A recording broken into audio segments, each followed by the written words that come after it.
So I know last time you were on the show, we did talk about Arkfyre issue 2 a little bit. And Mhm. for those that didn't hear last time, why don't we talk a little bit about, you've talked about a little bit what it's about. Why don't we talk about, kind of where you pulled inspiration from the story? I know you said you kind of based the main character on yourself, but when it comes Mhm. to, all the other story elements, like were you inspired by other stories that you read or watched or anything like that you kind of Yes. brought into the story? Yes. One of my inspirations is Superman, actually. Okay. Because one, the aspect he's from a different planet. Yeah. Um, but I also got inspired by a bit of Stranger Things with the horror elements and the Okay. science fiction element. Yeah.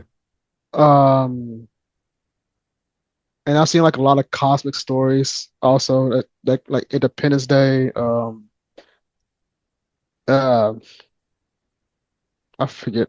Uh, but even Thor, with like Greek mythology, like those gods. Mhm. Uh, it's called Greek mythology, right? With the gods Zeus Yeah, and yeah. Mhm. yeah. So that's kind of like been my inspiration because I wanted to create my own mythology, and so that also been my biggest inspiration because, but I also want to symbolize Cthulhu as a symbol of hope, which I got from Superman. Um, but I didn't want to do it exactly like Superman because that's I don't want to be repetitive or Sure. plagiarize, Mhm. obviously. Yeah.